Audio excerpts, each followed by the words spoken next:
Hi there, Acer lovers. It's Carl again. Just going to share with you a day out I had with my wife a few days ago. We went back to Westernbert Arboretum. Basically, on their website, I found that they have a piece of software. It's actually it's a web link that puts the acers, if you search them, on the map, and then you on the map too, as in above. So there's a tool to sort of find out acers that I may never have seen before. So as a start for 10, this is my own footage of a ginkgo biloba. So I thought I'd sort of see how it worked by starting off with something quite simple. And lo and behold, there is a ginkgo tree. There's loads of them all over the place actually. There's several references, but this is one we were going past. And then we have the sort of classic crazy two-lobe triangular kind of shape leaves that these things have. Look kind of prehistoric because, well, they are really. They haven't really changed much in the last 200 million years, which is just amazing. So the first one I managed to find, which I was really pleased about, is Okushimo, because I've got one here. Dates back to 1702, got some real history there. Again, took me a bit of finding though, because I found I was actually standing next to it without realising. That was the tree, that is Okushimo. But something very strange has happened because the actual leaves kind of look like that. So when you're used to very distinctive leaves, it seems a bit peculiar. But I think what it's done is it's reverted right back to the original tree, or nearly all of it. Because I did find this one branch that still looks like the Okushimo I've got. So looks like that definitely needs some lack some maintenance there to make sure they cut out the rest of it, and the rest of the trees, the original tree, so to speak, is now taken back over again. So there's another one that you will have seen probably, Shaina.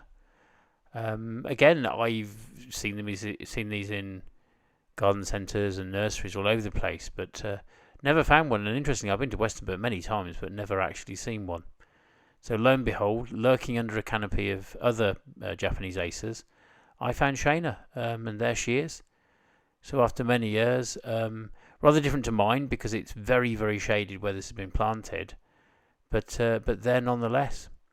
So that one's just under 20 odd years old really, and looking remarkably good. But never have found this without using that piece of software. So a recent acquisition here, Acer Sharon. Sounds like a strange name, I suppose, for an Acer, but that was one I bought quite recently on a bit of a whim. But I just like the sort of the leaf colours and the patterns on them. And this time, this one was easy to find because it really did look like a copy of my own plant, really, just much bigger. Good to see how the sort of habit of the plants, what it's done over the years, sort of upwards and spreading. And there we are. That's 2005 version of Sharon. But I struck lucky that day because I found another Sharon here. It's my wife, of course. This is a 1970 edition. Must be a dwarf because she's only grown to about 5'4", but I love her to bits anyway, so there we are. So moving on to Wendy. I couldn't find a lady called Wendy actually, unfortunately, to continue the joke, so here we are with the one I bought recently from Dorset. Nice plant, doing really well. And yes, managed to track this one down too using the software, which was it's all good fun really. You could make a competition or quite a bit of a game out of it. And there we are. That's a mature specimen of Wendy. You can see the leaves are the same actually. You can tell the comparison. Again, just under 20 odd years old. So a nice specimen there. Glad I could find it for sure. Now, Little Princess has always been one of my favourites, as I mentioned before, but it really is quite small, but it makes you wonder what happens over sort of many years, really. Now, I tried to find this on the thing, and I couldn't. Actually, I was standing right next to it, so this is Little Princess that kind of isn't so little anymore, I suppose. But if you see a close-up of the leaves, you probably see some resemblance there. They're kind of like, they're quite small-leafed, really. And the reason I was a bit silly and couldn't spot it is that, in fact, this is got a different name because that's a Japanese name for it. So there we are. Here's one I have seen before, Shigashira, but I thought while I was there, I've never seen one at Westernbert, so I just wanted to see what they got to offer. So one of my specimens there, and they're really easy to spot these, to be honest. So managed to find one that's quite clearly the one in question. A classic kind of tufts of tight leaves, really, just fantastic. Now that one's nearly 40 years old, so it's a very small specimen for 40 years old, to be honest with you. The ones in Batsford Arboretum are much bigger. So back to another one that I've not seen before. So this is one I mentioned in a recent video, has sort of suffered a bit with the hot weather, but it's Trumpenburg with its classic sort of rolled over leaves. Don't think I've ever seen one of these, and here's one that's again under a lot of shade canopy. So it's a bit hard to spot to start with, because there's a red and a green Trumpenburg, but I think this is the red one that's quite green, if that makes sense. There's no reference to it being the green variety. So there's Trumpenburg discovered.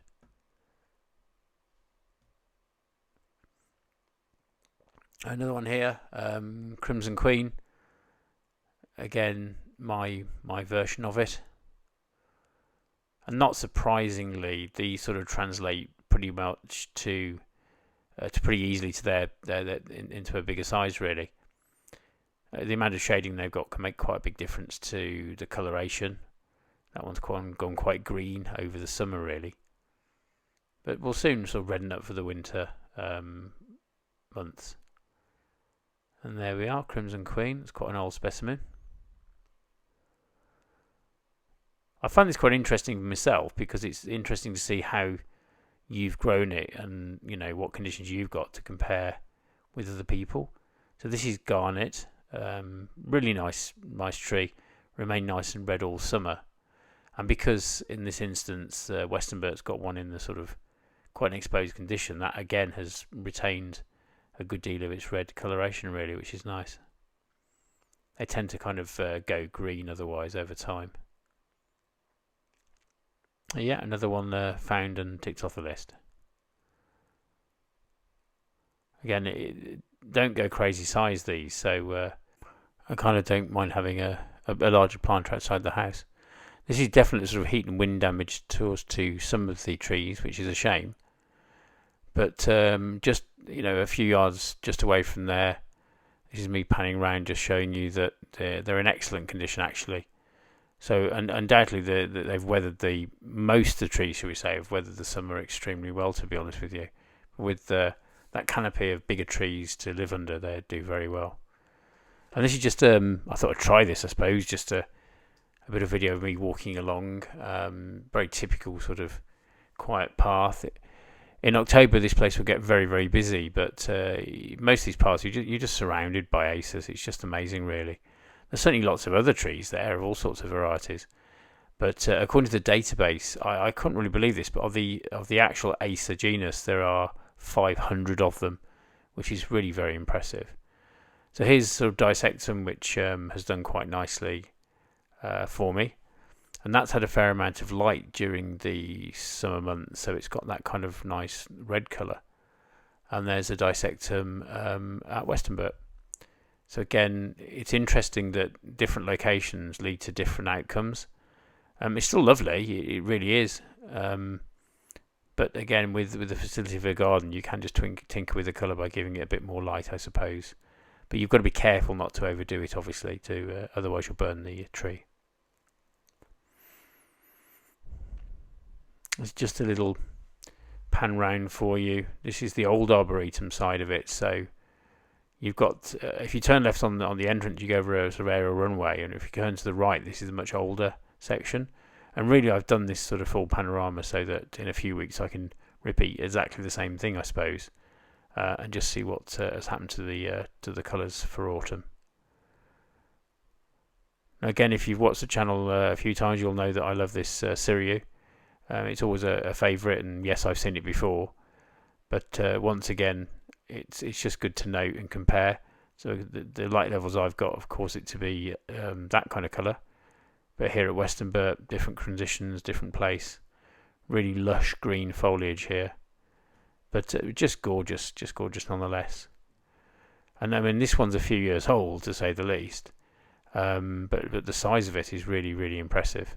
So if you put that in the ground, kind of beware, I suppose. Arboretum, again, a nice common one, but nothing wrong with that. It's a really, really cute little plant, really. I think because they're generally seedlings, you get a bit more variation in these. Some are bigger, some are smaller, which is kind of interesting in a way. But they're pretty hardy.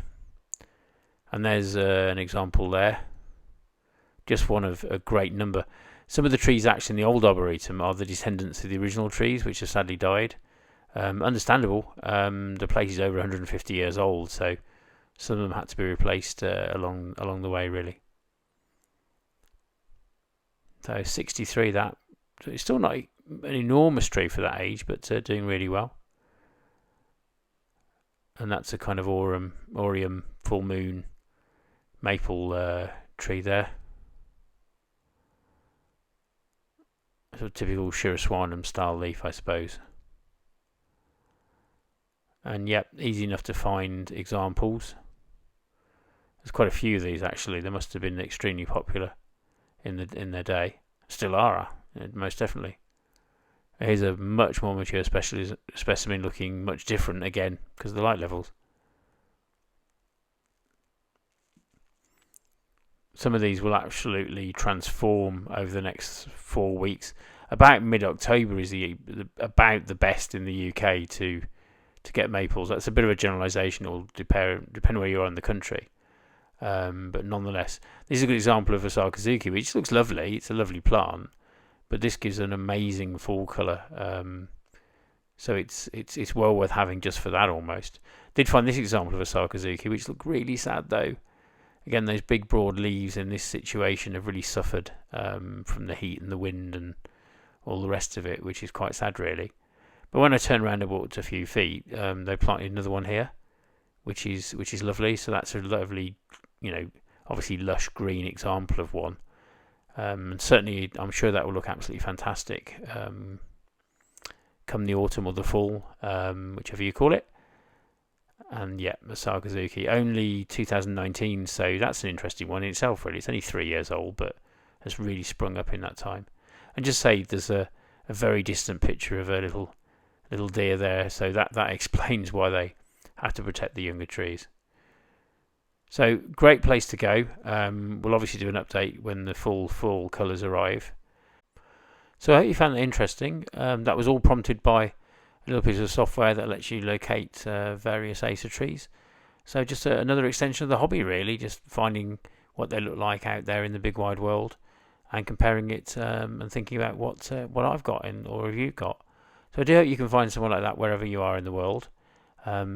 It's a very enjoyable thing and great to go back to these places multiple times actually over the months just to see the seasons change and really exciting. I mean, you can collect all sorts of things, but the way these trees change over time, I think, is really awe-inspiring. So I hope you enjoyed that. I hope you like and subscribe and click the bell notification button for any updates, and we'll see you soon. Cheers.